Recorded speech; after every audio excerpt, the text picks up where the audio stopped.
네, 사랑하는 성도 여러분, 반갑습니다. 반갑습니다. 예, 오늘은 마태복음 7장 21절에서 23절까지의 말씀을 중심으로 우리 삶을 향한 하나님의 뜻을 함께 살펴보고자 합니다. 먼저 본문 말씀을 함께 읽어보면 좋겠습니다. 마태복음 7장 21절, 마태복음 7장 21절입니다. 예, 함께 읽어볼까요? 예.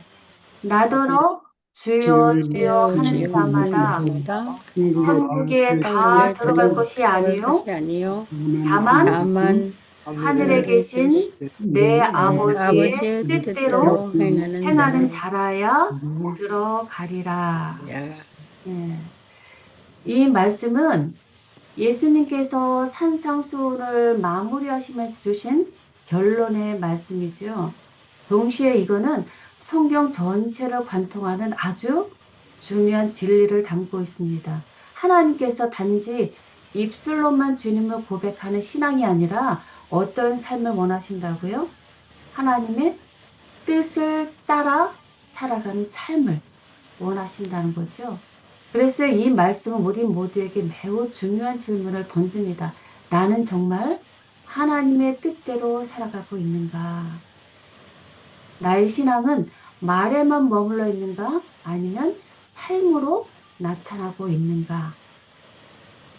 오늘 우리 이 말씀을 통해서 먼저 우리의 신앙을 정직하게 돌아보고 하나님께서 우리를 향해 어떤 뜻을 품고 계신지를 함께 살펴보려고 합니다. 그리고 그 뜻을 어떻게 우리 삶 속에서 실천할 수 있는지 말씀을 통해 배우고 하나님의 은혜에 감사하고 기쁨으로 순종한 시간 되기를 소망합니다. 사랑하는 성도 여러분, 만일 하나님께서 오늘 여러분에게 단 한 가지 소원을 말해보라고 하신다면 무엇을 구하시겠습니까? 어떤 분은 건강일 수도 있고요.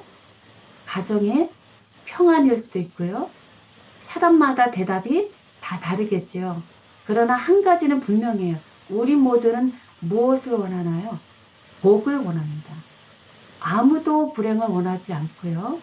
고통보다 평안을, 실패보다 성공을, 눈물보다 기쁨을 원합니다. 아니, 우리 모두는 다 더 많은 소유와 재능을, 더 많은 칭찬과 인정의 복을, 복을 원합니다.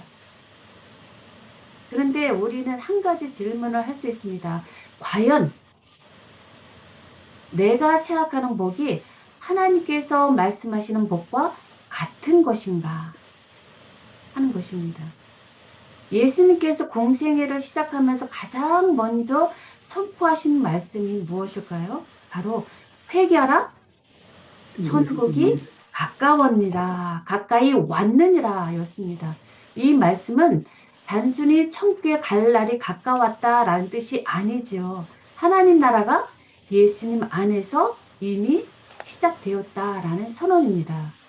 그리고 예수님은 갈릴리 전역을 다니시면서 병든 자를 고치시고 귀신을 쫓아내시고 죄인을 용서하시고 하나님 나라가 이 땅에 임했음을 보여주셨습니다. 그리고 밤이 새도록 기도하신 후 12제자를 세우셨습니다. 이 12지파를 통해서 하나님 나라의 새로운 공동체를 세우고자 하셨습니다. 그리고 예수님이 산에 오르셔서 하나님 나라의 백성이 어떻게 살아야 할지를 선포하셨는데 그것이 바로 산상수훈이죠. 그래서 어떤 분은 산상수훈을 하나님 나라의 헌법이라고 부릅니다. 하나님 나라의 백성이 어떻게 살아야 되는지 그 가치관과 삶의 원리가 담겨 있기 때문입니다. 그런데 놀랍게도 그 첫 설교의 첫 마디는 책망도 아니었고 심판도 아니었죠. 어떤 거죠? 복이 있나니 라고 말씀하셨습니다. 그래서 더 구체적으로 보면 영어로 보면 뭐라고 그래요?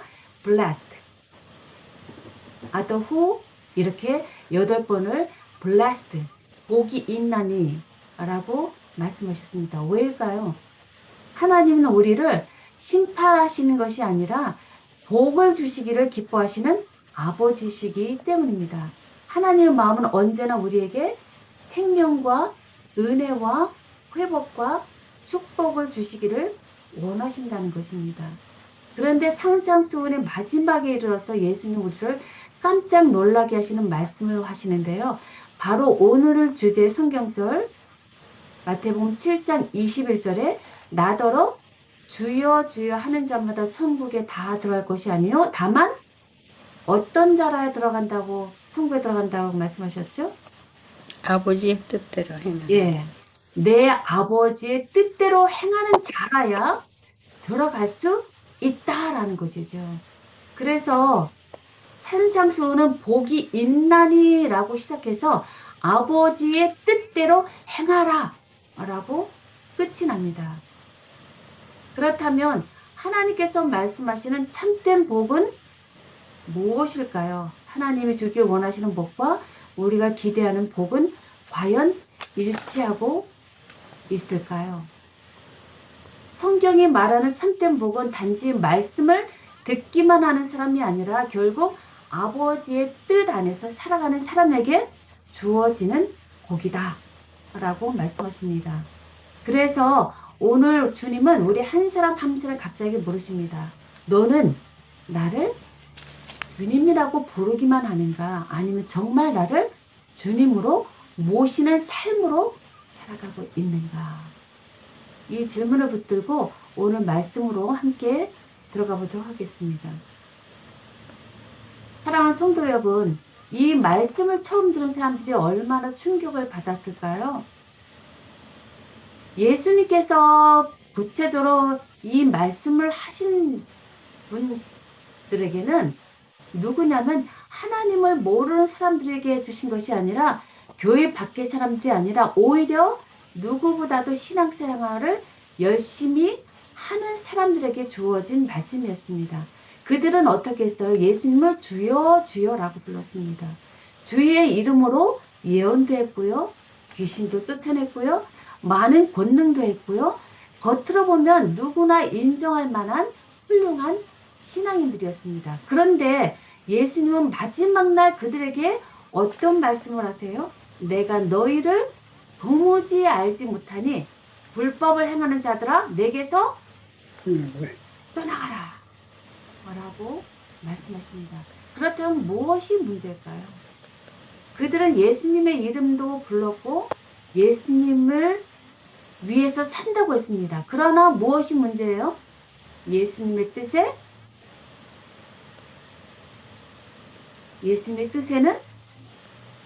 순종하지 않았다는 거죠. 주님을 위해서 일은 많이 했지만 주님께 함께 걷지는 않았다는 것입니다. 신앙 활동은 했지만 하나님과의 인격적인 관계가 없었다는 것입니다. 입술에 주님이 있었지만 삶의 중심에 여전히 누가 있어요? 예수님이 아니라 내 자신이 있었다라는 것입니다. 그래서 죄란 그저 나쁜 행동을 말하는 것이 아니라 성경이 말하는 죄의 뿌리는 훨씬 더 깊은 곳에 있다라는 것입니다. 죄의 가장 깊은 본질은 하나님보다 내 뜻을 더 사랑하는 것이다 라는 것이죠. 내 생각을 하나님 말씀보다 더 신뢰하고 내 계획을 하나님의 계획보다 더 앞세우는 것이다 라는 것입니다. 한마디로 내가 내 삶의 중심, 왕이 되어 있다라는 것입니다. 그래서 이것이 에덴 동산에서 시작된 인간의 죄였고요. 그리고 그 죄는 지금도 우리 안에 그대로 남아 있습니다. 그래서 성경에서 자기 뜻을 앞세웠던 사람들이 많이 등장하는데 사울 왕을 통해서 우리 한번 확인해 보려고 합니다. 사울 왕에게 하나님은 어떤 명령을 하셨죠? 아말렉, 하나님의 원수를 아말렉을 진멸하려고 분명하게 명령하셨습니다. 그러나 사울은 어떻게 했어요? 그 명령을 하나님 말씀 그대로 순종한 것이 아니라 그 명령을 자기 방식대로 해석하고 수정하고 그리고 자기 뜻대로 행했습니다. 그래서 좋은 짐승들은 다 남겨두고 왕 아각도 살려두었습니다. 겉으로는 하나님께 제사를 드리기 위해서라고 말했지만 실제로는 자기 욕심, 자기 명예대로 행했다라는 것입니다. 그때 사무엘 선지자가 선포한 말씀은 오늘 우리에게도 그대로 적용됩니다. 순종이 무엇보다 낫고 듣는 것이 무엇보다 나으니라 라고 말씀했죠. 순종이 제사보다 제사보다 낫고 듣는 것이 수디양의 기름보다 나으니라 라고 말씀하십니다. 즉 하나님은 제사보다 무엇을 원하신다는 거죠? 순종하는 거. 예, 순종을 순종과 원하신다. 듣는 것. 그렇죠. 아멘. 순종과 그대로 행함을 원하신다는 것이죠. 그래서 순종이란 하나님을 나의 왕으로 인정하는 믿음의 표현이다라고 말씀할 수 있는 것이죠. 그리고 그 유명한 다윗도 마찬가지였습니다. 다윗이 얼마나 하나님을 사랑했나요? 그러나 언약궤를 예루살렘으로 옮기는 일에 있어서 하나님을 사랑하는 마음에서 시작됐지만 결국 하나님 방법을 따르지 않고 인간의 방법을 따라서 움직였죠. 그 결과 소가 뛰었을 때 우사가 손을 내밀어서 언약궤를 붙드는 순간 그는 그 자리에서 죽고 마는 정말 두렵고 무서운 일이 발생했죠. 이렇듯 다윗에게 열심은 있었지만 무엇이 없었죠? 말씀에 대한 순종이 없었습니다. 사랑은 있었지만 말씀에 순종이 없었다는 것입니다. 사랑하는 성도 여러분, 우리도 다르지 않죠. 우리도 하나님을 사랑합니다. 그래서 예배도 드리고 기도도 하고 신앙생활 봉사도 열심히 합니다. 그러나 정직하게 우리는 물어봐야 합니다. 혹시 우리는 기도하면서 이미 내 나름대로 답을 정해놓고 있지는 않는지요? 말씀보다 내 경험을 더 신뢰하고 있지는 않는지요? 교회 안에서 주님 주님 하면서 삶의 중요한 결정은 내 판단대로 내리고 있지는 않는지요? 이 질문 앞에서 나는 아닙니다. 나는 괜찮습니다. 라고 자신있게 대답할 사람이 있습니까? 아무도 없다고 생각합니다. 오히려 우리 모두는 이렇게 고백할 수밖에 없습니다. 주님, 저는 너무나 자주 제 뜻을 앞세우며 살아왔습니다.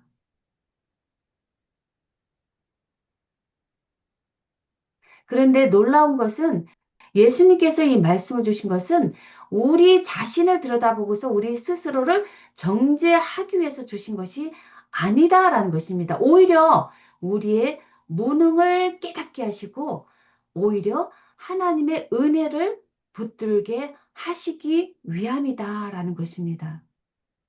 그래서 산상수훈은 화 있을진저로 시작하지 않으시고 복이 있나니라고 시작하시는 것입니다.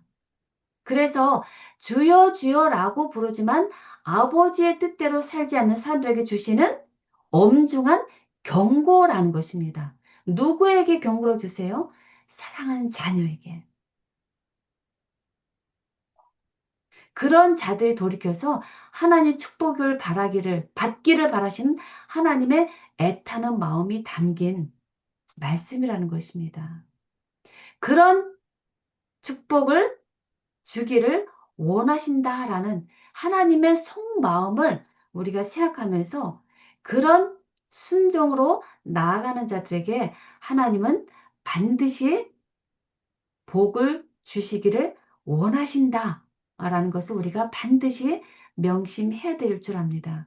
그래서 우리 자신의 모습만 바라보면 소망이 없고요.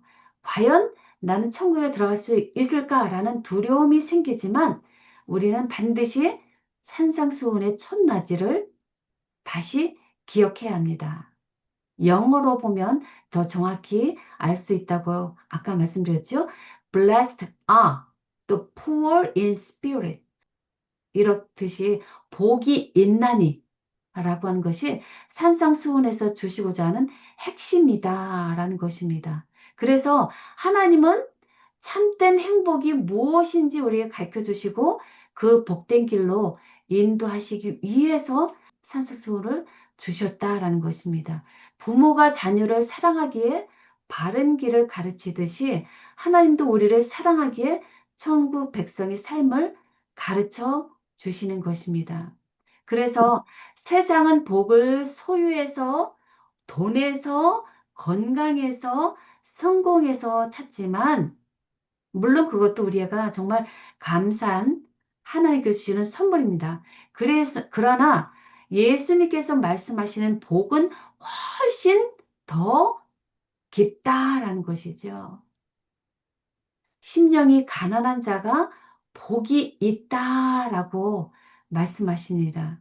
이것은 자신의 영적 가난을 아는 사람이 복이 있다라고 하는 하나님의 말씀이라는 것입니다. 그런 사람만이 하나님의 은혜를 붙들기 때문입니다.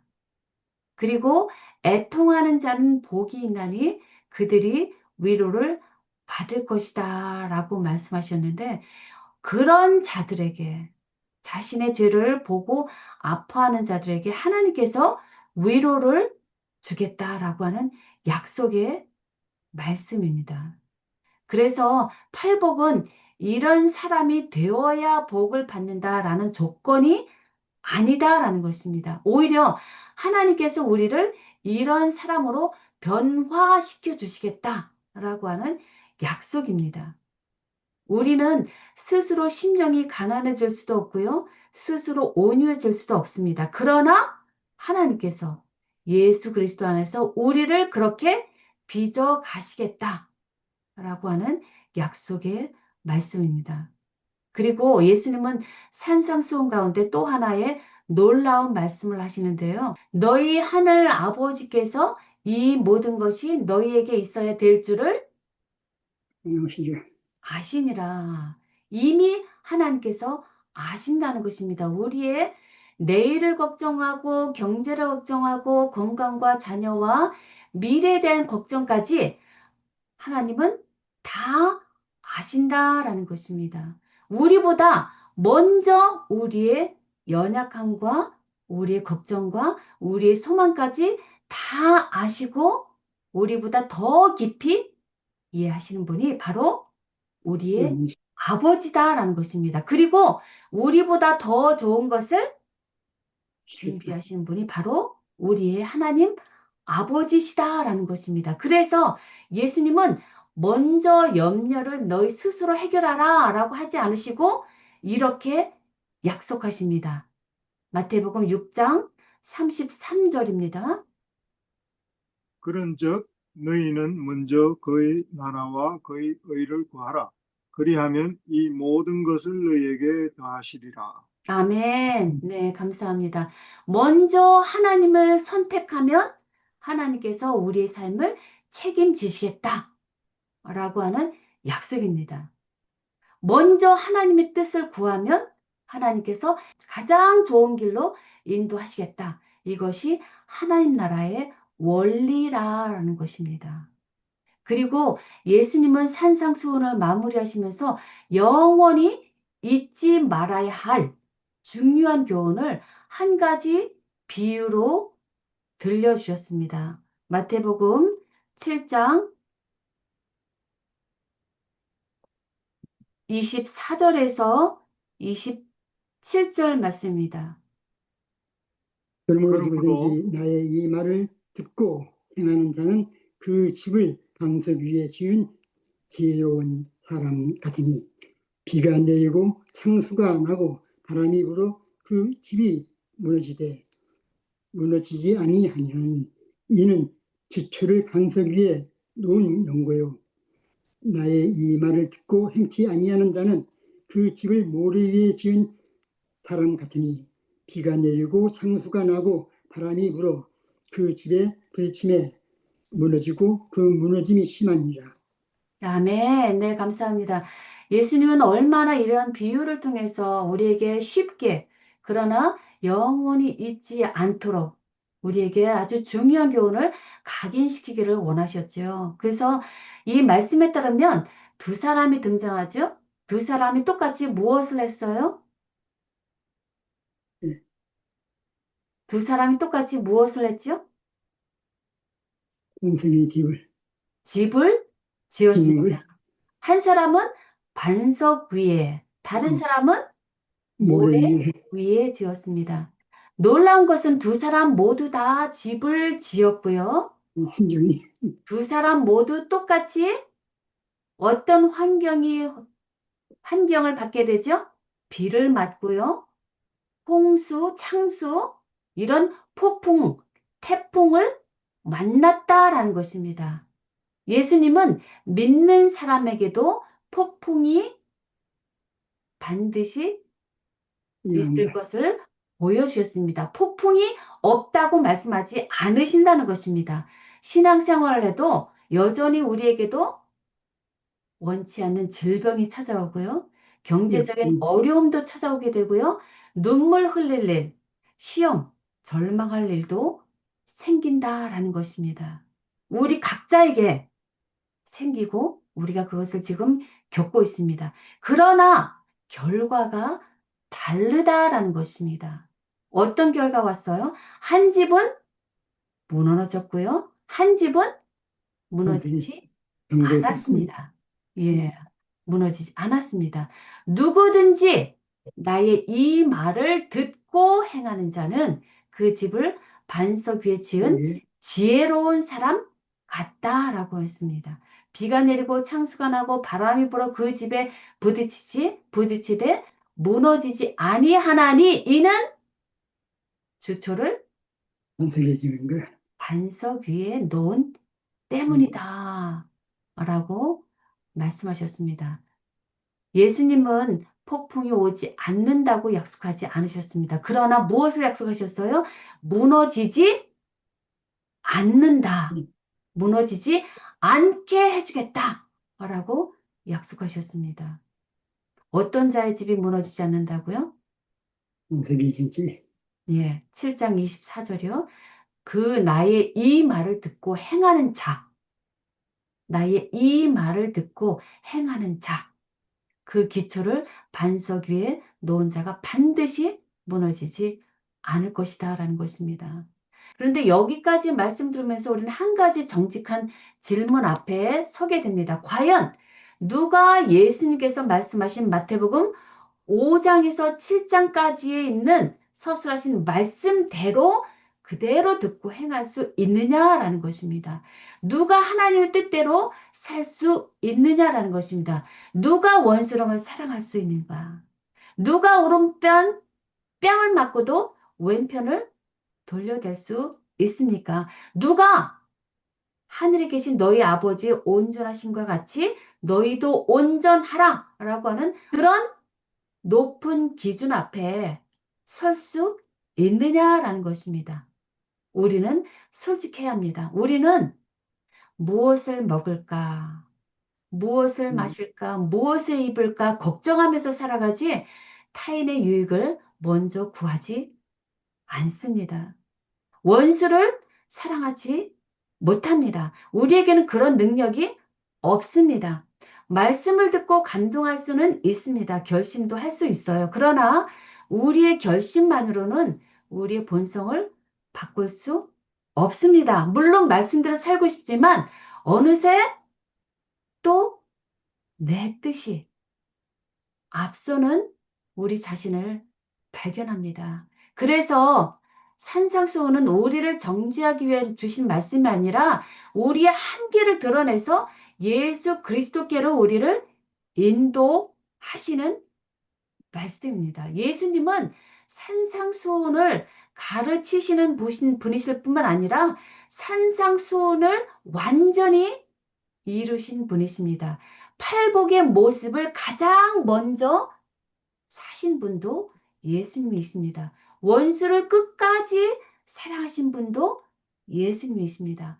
아버지의 뜻에 완전히 온전히 순종하신 분도 예수님이십니다. 그래서 겟세마네 동산에서 예수님은 이렇게 기도하셨죠. 내 원대로 마옵시고 아버지 원대로 하옵소서. 아버지의 원대로 하옵소서. 그리고 마침내 십자가에서 죽기까지 순종하심으로 우리를 구원하셨습니다. 그래서 사도 바울은 이렇게 증언합니다. 자기를 낮추시고 죽기까지 복종하셨으니 곧 십자가에 죽으십니다. 죽으심이라. 사랑하는 성도 여러분, 그래서 우리의 소망은 우리의 순종에 있지 않다라는 것입니다. 예수님의 완전한 순종에 우리의 소망이 있다라는 것입니다. 즉, 우리의 의에 있지 않고 그리스도의 의에 우리의 소망이 있다라는 것입니다. 하나님께서는 우리의 부족함만 보시는 것이 아니라 우리를 위해 끝까지 순종하신 예수 그리스도를 보신다라는 것입니다. 그리고 복음은 여기에서 끝나는 것이 아니라 예수님은 우리의 죄를 용서하실 뿐 아니라 오늘도 성령을 통해서 우리를 변화시켜 주신다라는 것입니다. 우리 안에 하나님을 사랑하는 마음을 주시고 말씀에 순종하고 싶은 마음을 허락해 주시고 아버지의 뜻을 따라 살아갈 힘도 공급해 주신다라는 사실입니다. 그래서 시대의 소망 제1장에는 예수 그리스도의 십자가가 주는 6개의 보증을 잘 기록하고 있습니다. 그 말씀에 따르면 다음과 같은 6개의 보증이 우리에게 주어졌음을 확인할 수 있습니다. 첫째, 예수 그리스도의 십자가를 통해서 예수님은 이스라엘의 구원의 보증이시다 라는 사실을 확인해 주셨고요. 그리고 모든 약속의 보증이시고요. 우리를 죄에서 구원하시는 보증이시고요. 하늘의 법칙을 순종할 수 있게 하는 능력의 보증이시다 라고 말씀합니다. 우리 스스로는 순종할 수 없지만 하늘의 법칙을 순종할 수 있는 능력을 우리에게 보여주신 것이 하나님의 예수님의 십자가라는 것입니다. 그리고 변치 않는 화평의 경륜을 우리에게 보증하시기 위해서 우리 인간 가족의 한 사람이 되셨으며 당신의 말씀을 시키시라는 보증을 십자가를 통해서 우리에게 주셨다라고 기록하고 있습니다.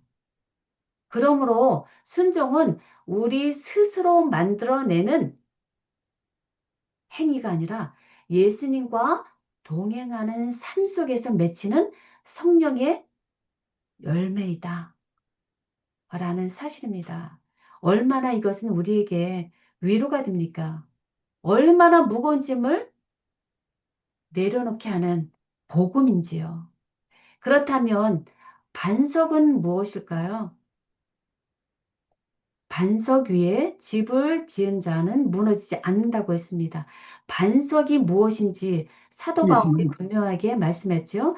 예수님, 고린도전서 10장 4절을 보면 그 반석은 곧 예수님, 그리스도시라 예수님. 라고 말씀합니다. 반석 위에 산다는 것은 단지 성경 지식을 많이 하는 것이 아닙니다. 예수 그리스도를 믿고 그분의 말씀을 신뢰하며 날마다 그분께 우리의 삶을 맡기는 것. 그것입니다. 그래서 그 기초를 말씀 위에 세워진 인생은 흔들릴 수는 있지만 무너지지는 않는다라는 것이죠. 그 기초가 사람의 지혜가 아니라 하나님의 말씀이기 때문입니다. 예, 풀과 꽃은 시들되 하나님 말씀은 결코 시들지 않고 영원히 선다고 했습니다. 그래서 시편 기자 다윗도 시편 40편 2절에 이렇게 고백합니다. 나를 기가 막힐 웅덩이와 수렁에서 끌어올리시고 내 발을 반석 위에 두사 내 걸음을 견고하게 하셨도다 라고 말씀합니다. 즉 우리가 반석을 붙드는 것 같지만 사실은 반석 대신 그리스도께서 우리를 붙들고 견고하게 해 주신다라는 것입니다. 그래서 우리의 기초는 우리 믿음의 크기가 아니라 우리를 붙드시는 예수 그리스도시다라는 것입니다. 그래서 오늘 이 말씀 다시 한번 기억하기를 원합니다.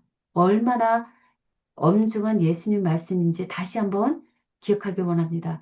나더러 주여 주여 하는 자마다 천국에 다 들어올 것이 아니요 다만 하늘에 인정하는 자 계신 내 아버지 아버지의 뜻대로 행하는 자라야 들어가리라. 이 말씀은 오늘을 살아가는 우리에게도 주시는 하나님의 음성이죠.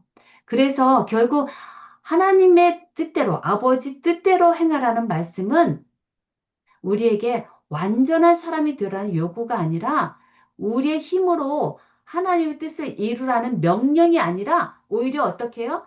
예수 그리스도를 믿고 붙들며 살아가라는 사랑의 초청이다라는 것입니다.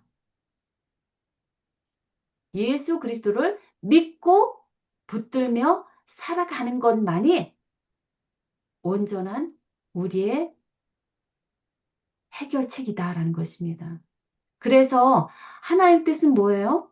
죄로 인해서 하나님과 원수가 되었던 우리가 예수 그리스도의 십자가를 통해서 하나님과 화목하고 하나님의 자녀로 회복돼서 영원히 아버지 집에서 함께 살기를 원하시는 것이 바로 하나님의 뜻이다라는 것입니다. 그래서 예수님은 오늘도 말씀하신 것이죠. 나를 믿고 따라오라. 내가 너를 붙들어 주겠다. 내가 너를 끝까지 인도하겠다. 라는 것입니다. 그래서 우리의 소망이 바로 하나님의 소망이길 원하고요. 하나님의 뜻이 바로 우리의 뜻이 되는 것입니다. 그렇게 되기를 간절히 소망합니다. 네. 끝까지 우리를 붙드시고 순종의 길로 인도하시는 예수 그리스도만 바라보고 살아가는 저와 여러분이 되기를 바라시는 것이 바로 하나님 뜻이라는 것입니다. 그래서 성경의 마지막 요한계시록에 마지막 시대의 하나님 백성을 이렇게 묘사하지요. 성도의 인내가 여기 있나니 그들은 하나님의 계명과 예수 믿음을 지키는 자니라. 마지막까지 하나님을 사랑하고 예수님을 믿으며 하나님의 계명을 지키는 삶은 우리의 힘으로 이루어지는 것이 아니라 우리 안에 역사하시는 예수 그리스도의 은혜와 성령의 능력으로만 가능한 삶이다. 라는 것입니다. 그러므로 사랑하는 성도 여러분, 만약에 혹시 우리 자신의 연약함 때문에 낙심하고 계시다면, 넘어짐 때문에 두려워하고 계시다면, 주님은 끝까지 우리를 붙들고 계심을 잊지 마시고, 오늘도 예수님을 더욱 굳게 붙들고 나아가기를 원합니다. 그러면 주님께서 우리를 끝까지 붙드시고 믿음을 지켜주시고 하나님의 뜻을 기쁨으로 행하도록 인도해 주실 줄 믿습니다. 마침내 우리 모두는 하나님의 계명과 예수 믿음을 끝까지 지키는 성도로 서게 하시고 영원한 하나님 나라 천국에서 아버지와 함께 거하는 복된 백성이 되게 하실 것입니다. 그러므로 이 믿음이 끝까지 우리에게 함께 하심으로 함께 나아가는 저와 여러분이 되시기를 간절히 바라면서 오늘 말씀 마치도록 하겠습니다. 네.